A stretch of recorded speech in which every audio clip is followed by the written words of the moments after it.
All right, kicking off another deep dive, and today we're going to be looking at business growth. Always a good one. It is, yeah, it's a hot topic for sure. For sure. So we're going to be looking at this article I found. It's called Five Proven Growth Frameworks to Take Your Business to the Next Level. I tried it on Medium. Okay. It just came out this month, and it is packed with practical advice. And the cool thing is, Yeah. it's based on the author's actual experience. Oh, wow. That's cool. So they're not just like theorizing about these frameworks. They've actually applied them. Exactly, yeah. And she shares her wins and, importantly, I think her learning moments, which is always great. Oh, for sure. For sure. Yeah. Yeah. Because sometimes you learn more from the mistakes than you do from the wins, right? Absolutely, absolutely. So I thought this would be a great one to kind of unpack because we've got 5 frameworks in here. Okay. Each one is kind of like a tool in a growth toolkit. Nice. So we're going to kind of break down each one. And then by the end, you'll have a better sense of like, okay, which one of these might be the right fit for me or for my situation. Right. Yeah. Because like choosing the right framework can be such a game changer. Totally. Especially when you're feeling kind of lost in the weeds, like you don't know where to start or where to go. Totally. Having that structure and clarity is so helpful. Exactly. Yeah. So framework number 1 is the lean startup methodology. Okay. I think a lot of people have heard of this one, Yeah. but maybe haven't totally like grasped like what it actually means. Yeah. Yeah. You know? Totally. So the core of it Okay. is about testing assumptions early and often, right? So instead of spending months developing this full-blown product, Right. you build what's called an MVP, An MVP. which is a minimum viable product. Oh, okay. So it's kind of like a stripped down version of your idea, just enough to get feedback from real users. Oh, okay. Yeah. So like a sneak peek, kind of like a beta version. Yeah, exactly. And this Oh. is where that build, measure, learn cycle comes in. Oh, I've heard of that. Yes. So you build the MVP, you get it in front of people, and then you measure like how they actually use it. And the learning comes from analyzing that data. Gotcha. Like, does it actually confirm your assumptions? All right. Or does it point to a need for adjustments? Totally. Yeah. And author has this great anecdote in here. She was saying she poured months into developing a product without doing any testing. Oh, no. And then it turned out it wasn't what users wanted. Oh, man, that's the worst. Isn't that the worst? It's so common, too. It is. It is. We get so attached to our ideas that we kind of forget about that, like that validation step. Totally. Yeah. So Lean Startup is all about avoiding that wasted time and effort. Right. So like if I had an idea for, let's say, an online course, Yeah. my MVP could be like a short preview lesson Totally. or like a landing page just to kind of gauge interest. Yeah, or even like running a survey Oh, yeah. targeted to your ideal audience. Just be like, hey, are you actually struggling with this? Right. Is this a problem you're facing? And is this solution valuable to you? Yeah. Makes so much sense. So, okay, let's say we've tested our idea. We've gathered some feedback. Yeah. We're feeling good. We want to move forward. All right. Now it's time to get serious about goals, right? Yeah. Enter OKRs or objectives and key results. OKRs. Yeah. And I know like big companies use them, Google, Intel. Right. But what does that look like for someone who's like running a small business or a side hustle? Right. Yeah. You know, like how do they actually work? Yeah. So the beauty of OKRs is they scale to any size. Okay. So you think of them as a system for setting ambitious objectives. So that's the what you want to achieve. Okay. And then you break those down into measurable key results. Okay. So that's the how you'll get there. So instead of saying, I want to grow my business, I'd be like, I want to increase website traffic by 20% in the next quarter. Exactly. Yeah. And here are the things that I'm going to do, the key results to make that happen. You got it. Yeah. Okay. It's about clarity and focus. Yeah, yeah. So Google uses it to, foster innovation and keep their massive teams aligned. Right. But for a smaller business, it can really help you prioritize what truly moves the needle. Totally. And Olivia talks about using OKRs to bring focus to her team as it was growing, which I think is so important. Yeah. Because it's easy to feel scattered when things get busy. So just having that like shared roadmap. Right. And like regular review is key too. Yeah. Are you on track to hit those key results? Do they need tweaking? It's a dynamic system. You don't just set it and forget it. Totally. Yeah. Yeah. Okay. Ready for something a little more, I don't know, swashbuckling. Okay, hit me. Okay. This next framework is called AARR, also known as Pirate Metrics. Pirate metrics. I like that. No, it's fun, right? Yeah. So it focuses on the customer lifecycle, Okay. and it breaks it down into 5 stages, each one represented by an A. No. So we've got acquisition, activation, retention, referral, and revenue. Wow. That's a mouthful. It is, but it's like a treasure map Okay. guiding you through each stage. I like that analogy. Yeah, so first, like, how do we acquire these customers? Okay. Then how do we activate them? Right. So how do we get them engaging with our product or service? Yeah. Then retention, keeping those customers coming back for more, building loyalty. Right. And then, of course, like, happy customers naturally lead to referrals. Of course, word of mouth. Word of mouth, they tell others about their great experience. Yep. And ultimately, of course, it's all about revenue. That's the bottom line. Exactly. It's about making money for your business. For sure. It's fascinating. Olivia used this framework, and she discovered that she had a weakness in her customer retention. Oh, interesting. So she was great at attracting and activating customers, but they weren't sticking around. Oh, so like a leaky bucket. Totally, yeah, leaky bucket. So by focusing on that retention phase, Okay. she actually boosted her revenue. Oh, wow. So it's not just about getting new customers. It's about keeping the ones you have. Exactly, yeah. That's really interesting. So it's a really cool framework for just identifying, like, where are you excelling? Right. Where are the leaks in your pipeline, so to speak? Love it. Okay, 2 down, 3 to go. We're on a roll. All right, let's do it. All right, next up is the flywheel model, which sounds like it's all about building a cycle of continuous growth. Oh, interesting. Oh, So how's that different from like the traditional sales funnel? well, that's a great question. It's definitely a contrast to that linear sales funnel. Okay. Because instead of ending with a sale, Right. the flywheel model is about constantly attracting, engaging, and delighting customers to keep that wheel spinning.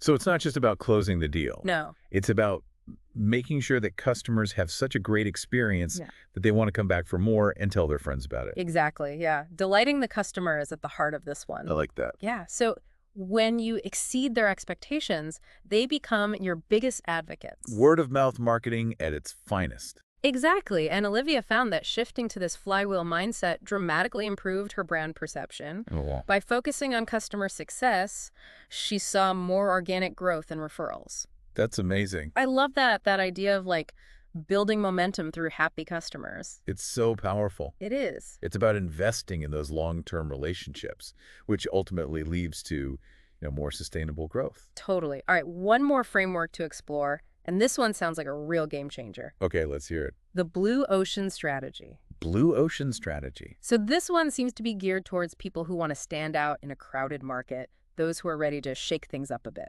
Ooh, disruptors. Disruptors, exactly. I like it. So the whole idea is about creating a new market space, Okay. a blue ocean, where you can thrive without constantly battling for market share in a crowded red ocean of existing competition. So instead of trying to be the best in a crowded space, you create your own space. Yeah, exactly. So it's about finding those untapped needs that existing businesses aren't addressing. Interesting. Like, think of Cirque du Soleil. Yeah, okay. They totally reinvented the circus experience by blending in theater and acrobatics Right. and appealed to a whole new audience. That's a great example. So it's not just about having a wacky idea, it's about being strategic. Yeah. It's about identifying what's missing in the market and creating something truly unique. So there's a method to the madness. There is a method to the madness, Okay. and there's a systematic approach. Okay. So you start by reconstructing market boundaries, so you're looking beyond the traditional lines that define your industry. So challenging the status quo. Yeah, being open to new possibilities. That's exciting. It is, Yeah. and the potential rewards are huge. Yeah. Because imagine creating a product or service so unique that the competition becomes almost irrelevant. Wow, that's the dream. Right. Yeah. And Olivia actually has this great story. She talks about how she used this strategy to create a totally new offering Okay. in a market that was super saturated. Wow. And she ended up attracting a whole new customer base and unlocked a new revenue stream. That's incredible. So it's amazing what can happen when you think outside the box. For sure. The Blue Ocean Strategy shows us that even in the most crowded markets, there's always room for, innovation and disruption. Totally. It's about having the vision and the courage Yeah. to chart your own course. Yeah, I love that. Yeah. It's inspiring, right? It is. It is. All right, so we've covered Plain 5 works. lean startup, OKRs, ARRR. flywheel, Flywheel. blue ocean. Blue Ocean. Wow. Yeah, and I'm already starting to see how each one offers like a unique perspective on growth. Yeah, it's not just about the tactics, it's about the mindset too. Totally. And that's what we're going to get into next. Okay, I'm intrigued. Yeah, because you can have the best tools in the world, but if your mindset isn't aligned, Right. you're not going to get the full benefit. It's not going to work. It's not going to work, yeah. Okay, I'm ready for part 2. Let's do it. Hashtag TTS, the deep dive episode 2024-1104, part 2 of 3. So we talked about these 5 frameworks. Yeah, 5 big ones. But it's not just about, like, the tactics, right? No. Feels like there's also a mindset shift that comes with each of them. Oh, totally. You can have the best tools in the world, but if your mindset isn't aligned, you won't get the full benefit. You're not going to get the results. Exactly. So let's take the lean startup, for example. It's not just about building an MVP. It's about embracing a culture of experimentation. Right, like being okay with not knowing everything up front. Yeah, and being willing to adjust based on that feedback. Exactly. And that's the essence of validated learning, which is like a core principle of the lean startup. Validated learning. I like that. Yeah, it's about moving beyond those assumptions and hunches and gathering evidence to support your decisions. So instead of just like going with your gut, yeah, you're actually testing it out in the real world. You're getting real data. Exactly. Think of it like this. Imagine you're a scientist testing a hypothesis. Okay. You don't just assume you're right. You design experiments to prove or disprove your theory. Right. So in the business world, our experiments could be things like A/B testing different marketing messages, Totally. or running user surveys, or looking at website traffic patterns. Precisely. It's all about using data to guide your decisions and being open to pivoting. Or iterating. Yeah, based on what you learn. And remember Olivia's story about spending months on that product without testing her assumptions. Oh, yeah. Ouch. Validated learning would have saved her a lot of heartache. So much time and effort wasted. Totally. It's like that saying, fail fast, learn faster, Love that. which is a great segue into another mindset shift, embracing failure as a learning opportunity. Ooh.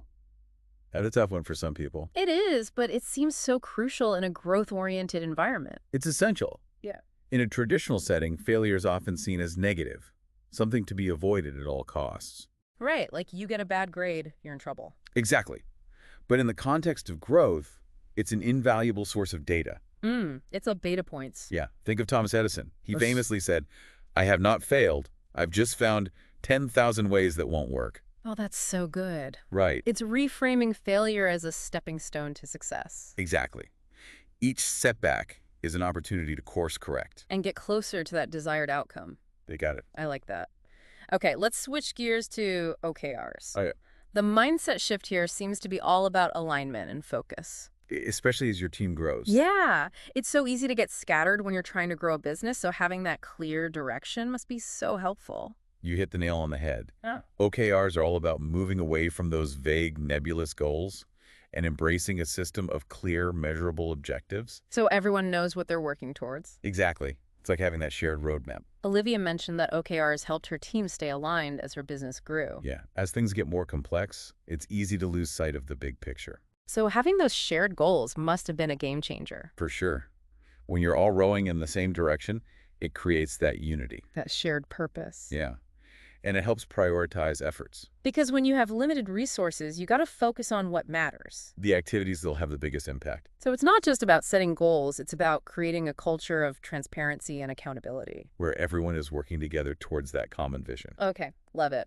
Let's dive into the AIRR framework. Guide Pirate Metrics. What kind of mindset shift does this one encourage? ARRR is all about putting the customer at the center of everything you do. Oh, that's good. Yeah, understanding their journey, their pain points, their motivations. So you're not just selling a product or a service, you're building a relationship. Precisely. It's Mhm. about recognizing that acquiring a new customer is just the first step. There's so much more to it. The real magic happens when you nurture that relationship and turn them into a loyal advocate. It's like building a community. Yeah. And Olivia's story about using AARR to improve her customer retention is a great example. She figured out where the leaks were. Exactly. Yeah. By understanding the entire customer lifecycle, she identified the weak spot and made adjustments. That's the power of being data-driven. And customer-centric. When you combine those two things, it's like magic. Magic for growth. Okay, 2 more to go. The flywheel model. This one seems to really challenge the traditional way of thinking about sales. It does. The traditional sales funnel is very linear. Attract leads, convert them into customers, and then what? It just ends. The flywheel model says, wait a minute, the journey doesn't end there. Keep it going. Yeah, it's about creating a continuous cycle of attracting, engaging, and delighting customers So they come back for more. and bring their friends along. So it's like building momentum, like a flywheel spinning faster and faster as you add more happy customers to the mix. That's a great visual. And the key to keeping that flywheel spinning is customer delight It's about exceeding those expectations and creating those wow moments. that make people want to tell their friends. And Olivia talked about how shifting to a flywheel mindset led to a major improvement in her brand perception. Just by focusing on making her customers happy. It created a ripple effect. That fueled organic growth and referrals. It's a powerful testament to the idea that investing in customer relationships is key. One of the best things you can do for your business. All right, last but not least, let's talk about the blue ocean strategy. This one seems to require a particularly bold mindset. It does. The blue ocean strategy is all about challenging the status quo. Venturing into uncharted territory. Exactly. It's about having the courage to create something truly unique and carve out your own space. You're a pioneer, a trailblazer. A disruptor. And that requires a certain level of confidence. And a willingness to embrace uncertainty. Because you're not following a well-trodden path. You're creating your own. Olivia's story about finding success at a saturated market by using the blue ocean strategy is so inspiring. It shows that even when the competition is fierce, there's always room for innovation. And differentiation. It's a reminder that sometimes the best way to win is to create a game where you're the only player. Ooh, I like that. Hashtag TTS, the Deep Dive episode 2024-1104, part 3 of 3. Man, we covered so much today, from those practical frameworks to the whole mindset piece. Yeah, it's like we've assembled this toolkit for anyone who's dealing with growing pains in their business. Exactly. And it's so cool how it's not about like using every single tool in the toolkit for every situation. Right. It's more about understanding what each one brings to the table. Yeah. And then picking the right one or the right combination. Exactly. It's about finding the right fit for your specific challenge or goal. I'm already kind of thinking about how I can apply some of these to my own projects. I know, me too. It's exciting to think about. And it's like they can work together, right? It's not like you pick one and that's it. Yeah, totally. It's like a choose your own adventure for growth. Okay, so let's say you're a startup and you have this brand new product idea. Where would you even begin? Well, in that case, I'd say the lean startup methodology is your best bet. Okay, makes sense. Start with that MVP, get some feedback, see if you're on the right track. Exactly. Validate those assumptions before you invest too much time and money. Then as your startup starts to gain some traction and maybe your team grows, Then you might want to bring in some OKRs. to keep everyone on the same page. Exactly. Make sure everyone's aligned and focused on those key results. And then once you have a solid customer base, Then it's time to pull out the 8ARR framework. to really analyze that customer journey. Are you getting new customers? Are they sticking around? Are they telling their friends? It's like each framework builds on the last one. It's guiding you through the different stages of growth. And as your business matures, you might find yourself gravitating towards the flywheel model, Because now you're all about turning those satisfied customers into loyal fans. who then power your growth through word of mouth and repeat business. And if you're feeling really bold, ready to shake things up, Then the blue ocean strategy might be calling your name. create your own market space. Be a disruptor. Exactly. It's all about finding that blue ocean where you can thrive. And what's so cool is that Olivia's journey kind of shows us how you can layer and adapt these frameworks over time. She didn't just pick one and stick with it. Right. She started with Lean Startup, then incorporated OKRs, and eventually explored Blue Ocean Strategy. It's a dynamic process. It really is. There's no set formula. It's all about staying flexible, experimenting, and learning as you go. So it sounds like the key takeaway is to find that sweet spot, that combination of frameworks and mindset shifts that work best for you. Exactly. Your business is unique. Your journey will be unique too. Well, we've given everyone a lot to think about today. 5 powerful frameworks, real-world examples, and even some insights into the mindset of growth. It's been a fantastic deep dive. It really has. Yeah. So as we wrap up, I want to leave you with this. Don't be afraid to experiment. These frameworks are tools waiting to be put into action. Pick one that resonates with you, start small, and see what happens. Embrace the uncertainty, the challenges and the triumphs that come with building something extraordinary. Your growth journey awaits